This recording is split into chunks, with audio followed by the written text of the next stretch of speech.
Hello, my dear student. How are you? I hope you all are fine. Let us continue chapter number 5. Okay, ये chapter number 5 तो ma'am बहुत लंबा चला, finish ही नहीं हो रहा है. Yes, it is the lengthiest chapter of 12th science. Okay बेटा, don't worry. अब थोड़े ही दिनों की बात है, ये finish होने आया है बेटा. ये सोचो कि कितना इंटरेस्टिंग है बेटा, बहुत इंटरेस्टिंग है एंड मोस्ट इम्पोर्टेंट चैप्टर है बेटा. Clear? So let us start our topic, and the topic of the day is sickle cell anemia. Okay, clear? Now everybody knows that the shape of the RBC. Okay, RBC का shape कौन सा होता है? बोलो, चलो, tell me. Yes, RBC का shape कौन सा होता है? मुझे बताओ बेटा. Yes, it is biconcave. देखो, RBC का शेप यहाँ पे ड्रॉ ऑलरेडी कर दिया है. देखो, this is biconcave shape. Okay, this is a normal RBC. It is biconcave in shape. Okay, but here there is some defect arises, and due to that defect, the shape of the RBC transformed into a sickle shape. देखो, उसका shape कैसे change हो जाता है, ऐसे sickle के जैसा बन जाता है ना बेटा? Clear? This is a sickle shape RBC, LE, sickle shape RBC, and such RBC get destroyed. ऐसा RBC destroy हो जाता है और person को क्या हो जाता है? There is a loss of blood, loss of RBC, loss of hemoglobin, and the person suffering from anemia. Clear? Person को anemia क्यों हुआ? Due to lower RBC count. RBC count कम हो गया सारे. ओके, आरबीसी टूट गए. क्यों टूट गए? बिकॉज उसका शेप चेंज हो गया. Once the shape of RBC get change, then it is not useful for us, so it gets destroyed. समझ में आया? And there is a deficiency of blood, deficiency of RBC, deficiency of haemoglobin, और उसको हम क्या बोलते हैं बेटा यहाँ पे? Sickle cell anaemia. क्लियर बेटा? ओके, तो चलो एकदम डिटेल में स्टार्ट करते हैं. तो भी ये सिकल सेल एनीमिया कैसा डिजीज है? ओके, आगे हमने ऑलरेडी क्या लर्न किया?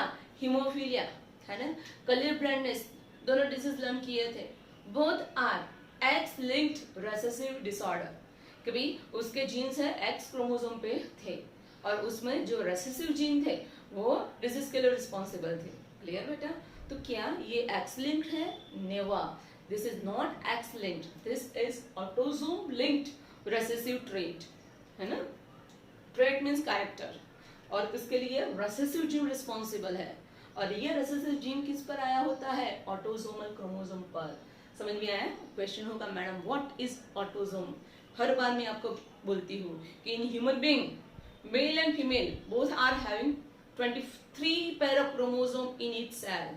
समझ में आया? हर एक सेल के अंदर कितने क्रोमोसोम है? 23 pair of chromosome. Out of this pair 22 pair of chromosome are similar in both.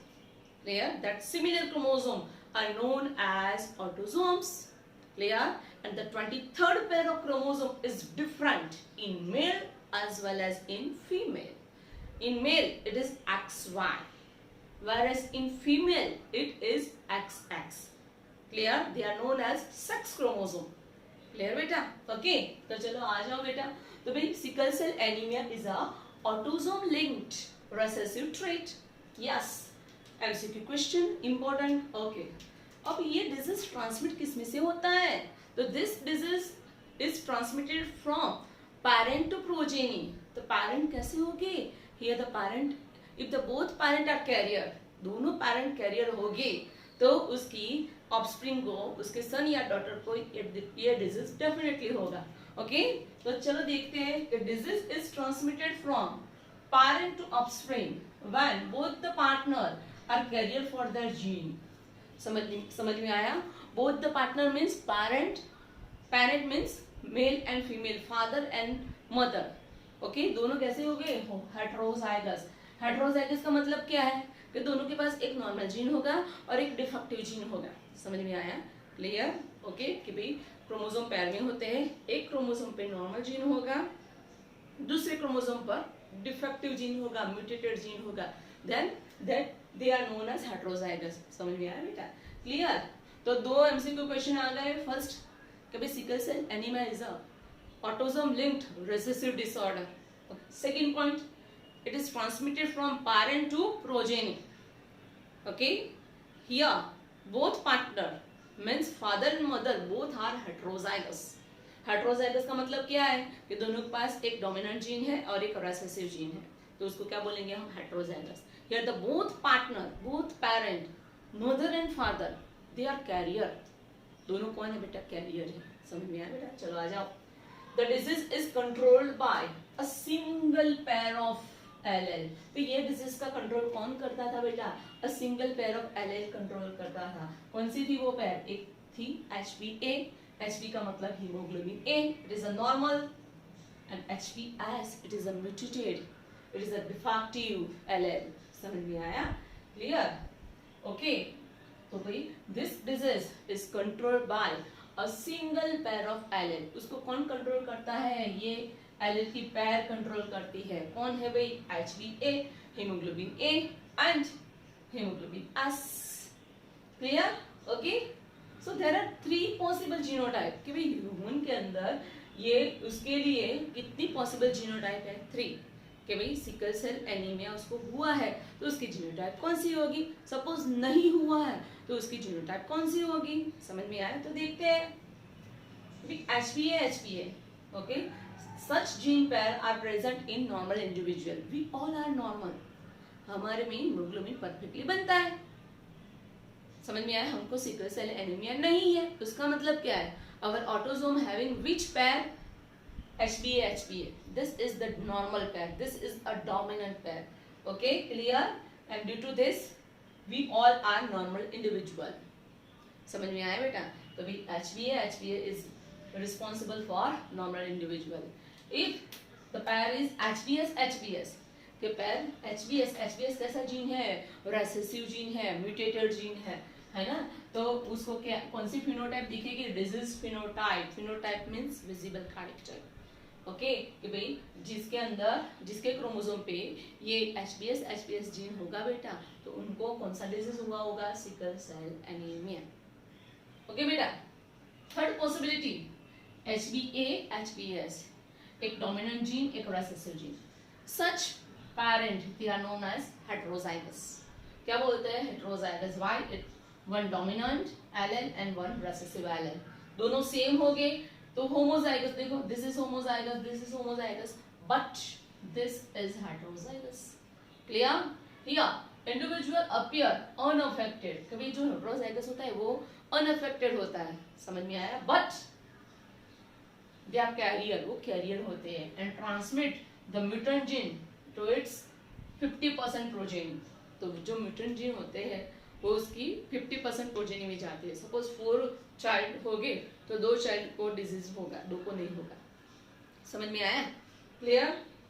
कि भाई HbA, HbS, it is a heterozygous allylic condition. Okay, तो भाई जो जीन ऐसे इंडिविजुअल में होगा तो इंडिविजुअल कैसा होगा, अनअफेक्टेड. कैसा होगा भाई, unaffected, but they are carrier. उसको डिजीज का सिम्टम नहीं होगा, but they are carrier. They transmit a mutant gene, its 50% progeny. कि जितने बच्चे हो गए ना तो 50% बच्चों के अंदर ये म्यूटेंट जीन जाएगा. समझ में आया, बच्चों को प्रॉब्लम होगा, हेट्रोजाइगस इंडिविजुअल को प्रॉब्लम नहीं होता है. याद रह गया? ओके बेटा, वो कैरियर वुमेन जैसा. याद आया ना बेटा? ओके, चलो आज अब देखते हैं कि भाई सिकल सेल एनीमिया का परफेक्ट रीजन कौन है. तो देखो, नॉर्मल HbA जीन, कि भाई हमारे ऑटोसोम्स पे नॉर्मल HbA जीन होता है, डोमिनेंट जीन होता है. Okay, clear? ये हमारा डीएनए है. Okay, all the information is stored in the DNA in the form of nucleotide sequence. कि भाई ये डीएनए पर न्यूक्लियोटाइड सीक्वेंस होती है और उसके अंदर सारी इंफॉर्मेशन होती है कि कौन सा प्रोटीन बनाना है, कौन से प्रोटीन के अंदर कौन से अमीनो एसिड को अरेंज करना है. वो सारी इंफॉर्मेशन किसके अंदर स्टोर होती है, DNA. So this is DNA. Okay, this is the 2 strand of DNA. Okay, DNA की एक स्ट्रैंड पे क्या, कौन सी न्यूक्लियोटाइड बेस है, GAG. अब हमें पता है कि डीएनए का पैरिंग कैसा होता है, कि generally G pairs with C by triple bond, A pairs with T by double bond. Okay, means जहाँ पे G होगा सामने C होगा, जहाँ पे ए होगा सामने टी होगा, जहाँ पे जी होगा सामने सी होगा। क्लियर, इतना समझ में आया? This is the normal haemoglobin A gene, this is the dominant gene. Okay, dominant gene होगा तो उसका डीएनए के ऊपर कौन सी सीक्वेंस होगी? जीएजी। जीएजी के सामने उसकी ऑपोजिट सीक्वेंस, कॉम्प्लीमेंट्री सीक्वेंस, जी तो सी, ए तो टी, जी तो सी। ओके, साइटिन जनरली कैसा होता है? Guanine combined with cytosine and adenine combined with thymine. Okay, अब ये नीचे की सीक्वेंस है, उसका यूज किया और क्या बन गया? एमआरएनए बन गया। देखो, खाली यही सीक्वेंस को यूज किया। Okay, this is a double stranded DNA. DNA is generally double stranded, तो इसकी दोनों स्ट्रैंड है। ओके, ऊपर के स्ट्रैंड की सीक्वेंस जीएजी है, नीचे की सीक्वेंस उसकी कॉम्प्लीमेंट्री होती है। कॉम्प्लीमेंट्री में जी के सामने सी, ए के सामने टी, जी के सामने सी, टी के सामने A, they are known as complementary sequences. Clear? Okay, चलो अब क्या होता है कि भाई एमआरएनए बनता है, तब एमआरएनए में खाली डीएनए की एक सीक्वेंस का ही कन्वर्जन एमआरएनए में होता है। अब एमआरएनए में क्या होता है कि भाई देखो, डीएनए में जहां पे सी होगा तो उसके सामने एमआरएनए में क्या आएगा? जी आएगा, सी तो जी। डीएनए में जहां टी होगा तो उसमें एमआरएनए में क्या आएगा? ए आएगा। ओके, और सी होगा तो जी आएगा। क्लियर? ओके, सपोज डीएनए में, ध्यान देना, सपोज डीएनए में ए आएगा तो एमआरएनए में सामने यू आएगा, because thymine is absent in RNA. RNA में कभी थायमिन होता नहीं है। क्या होता है? Uracil. This one is uracil. समझ में आया? सपोज डीएनए में एडेनाइन होगा, ओके, सपोज यहाँ पे ए है तो सामने क्या आएगा? ए की जगह पे यूरासिल आएगा। क्या आएगा बेटा? यूरासिल आएगा। ध्यान में देना है कि डीएनए में सेटिंग कैसा होता है? जी का सी के साथ, ए का टी के साथ। वेरएज इन आरएनए में सेटिंग होता है ए का टी के साथ, ए का यू के साथ, thymine is absent in RNA, and G का सी के साथ। समझ में आया? ध्यान देना हो भाई, इंपॉर्टेंट। क्लियर? ओके, चलो तो क्या बना भाई यहाँ पे कि भाई सीटीसी का यूज करके एमआरएनए बना दिया। क्या बना दिया भाई? एमआरएनए। देखो, सी तो जी, टी तो ए, सी तो जी। क्लियर? और ये एमआरएनए बना। एमआरएनए में ये सब क्या है? 3 के ग्रुप में जो सीक्वेंस होती है, it is known as genetic code.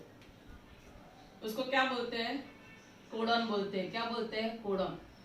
MRNA ऊपर there is a group of 3 nucleotide, it is known as codon, and each codon code for particular amino acid. समझ में आया कि जीएजी कोडन होगी तो उसमें से जो प्रोटीन बनेगा, what is protein? It is a polypeptide chain. polypeptide chain किसको बोलते हैं? कि भाई ये पेप्टाइड चेन है, अमीनो एसिड की लॉन्ग चेन है, that is known as peptide chain. और बहुत सारी पेप्टाइड चेन एक दूसरे से ज्वाइन हो जाती है तो क्या बनता है? पॉलीपेप्टाइड बनता है। क्या बनता है बेटा? पॉलीपेप्टाइड। तो देखो भाई, आ जाओ बच्चाओ कि भाई जीएजी होगा तो जो पेप्टाइड चेन बनेगी, एमिनो एसिड की लॉन्ग चेन बनेगी, उसमें 6th पोजीशन पे, कौन से पोजीशन में बेटा? 6th पोजीशन में कौन होगा? ग्लूटामिक एसिड होगा। कौन सा होगा? ग्लूटामिक एसिड होगा। Okay, and from such peptide chain perfect haemoglobin is form. जो हीमोग्लोबिन बनेगा परफेक्ट बनेगा, और परफेक्ट हीमोग्लोबिन के कारण हमारे आरबीसी का शेप परफेक्ट बनेगा, दैट इज बाइकॉन्केव शेप। समझ में आया? क्लियर? ओके, तो this is normal gene. Normal gene having which sequence? ये सीक्वेंस आपको याद रखनी है, मोस्ट इंपोर्टेंट, याद रखनी है।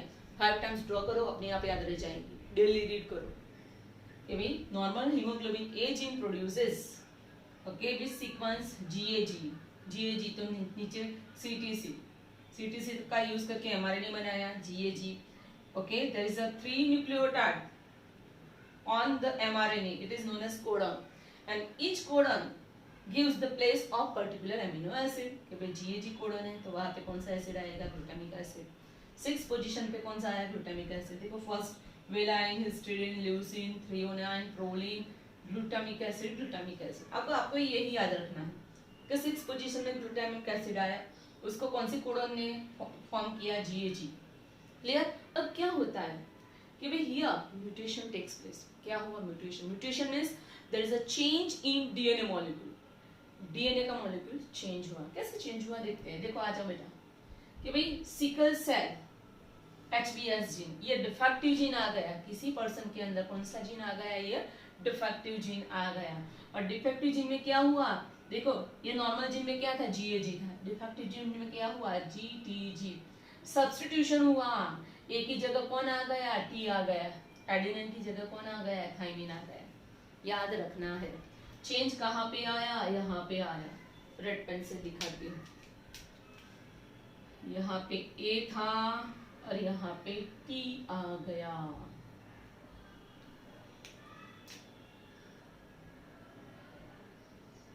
क्या आ गया? T। एक की जगह आ गया भाई T। Yes okay. तो देखो नीचे G तो C, T तो A, G तो C। अब नीचे की जो ऊपर की चेंज हुई तो ऑब्वियसली नीचे की भी चेंज हो गई। देखो यहाँ A था तो नीचे T था, यहाँ ऊपर T है तो नीचे A आया। बिकॉज T के सामने ऑलवेज कौन पेयरिंग करता है? A करता है पेयरिंग। मैंने बताया था आपको ओके कि जनरली DNA में पेयरिंग कैसी होती है? A के सामने T, T के सामने A, ओके। C के सामने G, G के सामने C, ओके। सेम देखो ये पूरा चेंज हुआ और उससे क्या हुआ? ये भी चेंज हुआ। देखो ये कौन सा था? GAG codon. ये कौन सी कोडन बनी? GUG codon. And this codon code for which amino acid? Valine amino acid. समझ में आया? क्लियर? कि 6 पोजीशन में नॉर्मल हीमोग्लोबिन में कौन सा अमीनो एसिड आना चाहिए? Glutamic acid. उसकी जगह पे कौन आया? वेलाइन अमीनो एसिड आ गया। क्लियर? ओके। और उससे क्या हुआ? जो हीमोग्लोबिन की जो बीटा चेन थी, बीटा पॉलीपेप्टाइड चेन थी, वो उसके सिंथेसिस में प्रॉब्लम हो गया। क्लियर? ओके। हीमोग्लोबिन फॉर्मेशन में प्रॉब्लम हो गया। And due to lower haemoglobin our body do not get enough amount of oxygen. हमारे बॉडी को इनफ ऑक्सीजन मिला नहीं, आरबीसी को इनफ ऑक्सीजन मिला नहीं। रीजन क्या? हीमोग्लोबिन कम है। समझ में आया? क्लियर? और इससे क्या होगा कि आरबीसी का ये शेप था बाइकॉन्केव, वो ऐसे खींच गया। क्यों खींचा? Due to lack of oxygen. Oxygen कम हो गया है, deprivation of oxygen.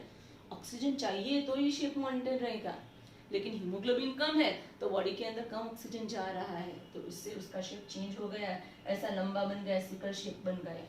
And such RBC gets destroyed very fast and the person suffering from anaemia. यहाँ आरबीसी का शेप सिकल्स हो जाता है। That's why it is known as sickle cell anaemia. समझ में आया? It is occur due to point mutation in a gene. Point mutation क्यों बोला? कोई एक ही जगह पे चेंज हुआ है। यहाँ पे GAG था, एक ही जगह खाली T आ गया, पूरा एमिनो एसिड चेंज हो गया। पेप्टाइड चेन के अंदर पूरा एमिनो एसिड चेंज हो गया। क्यों? There is a mutation at single point. एक ही सिंगल न्यूक्लियोटाइड चेंज हुआ तो उसमें से बनने वाला एमिनो एसिड चेंज हुआ और पूरा प्रोटीन चेंज हो गया, और जो डिजीज हुआ that is sickle cell anaemia. समझ में आया? Clear? The best example of point mutation is sickle cell anaemia. Clear? Okay चलो आ जाओ बेटा। The defect is caused by, ये डिफेक्ट क्यों हुआ? By substitution of glutamic acid by valine at the 6th position of beta chain of hemoglobin molecule. Okay, हमें पता है कि भाई hemoglobin it is a respiratory pigment, RBC के अंदर प्रेजेंट होता है, and it is made up of 2 alpha chain, 2 beta chain, and beta chain, alpha chain, it is a polypeptide chain, and in each chain there is a 1 Fe plus 2. Okay सब chain के अंदर एक एक Fe+2 होता है, तो total कितने Fe+2? 4 Fe+2। तो उसकी जो बीटा चेन है ना वो डिफेक्टिव हो गई। क्यों? Because there is a substitution. Substitution किसको बोलते हैं? कि भाई एडेनाइन, एडेनाइन कौन सा है? एडेनाइन क्या है? प्यूरिन या प्यूरिमिडिन? बोलो। Adenine. Here the adenine is shifted by T। Adenine का शिफ्टिंग किसके थ्रू हुआ? T के थ्रू। समझ में आया? एडेनाइन की जगह T आ गया, that is known as substitution. उसको क्या बोलते हैं बेटा? सब्स्टिट्यूशन। Okay clear? तो there is a substitution of which amino acid? Glutamic acid. Glutamic acid चला गया और उसकी जगह पे कौन आया बेटा? Valine acid. कौन सी पोजीशन पे? 6th पोजीशन में, और दूसरी कोई पोजीशन ध्यान में नहीं देनी है, 6th पोजीशन ध्यान में रखनी है हमें, है ना? क्लियर? ओके कौन सी चेन में प्रॉब्लम आया, beta chain of haemoglobin molecule, उसमें प्रॉब्लम आ गया। ओके एक बीटा चेन प्रॉब्लमेटिक हो गई, पूरा हीमोग्लोबिन गेट्स प्रॉब्लमेटिक। ओके समझ में आया? If haemoglobin is defective then RBC also defective। okay and such hemoglobin cannot transport oxygen efficiently, so there is a deprivation of oxygen in our body and due to this the shape of the RBC get elongated। खींचा RBC और कैसा बन गया है, sickle बन गया है। समझ में आया बेटा? ओके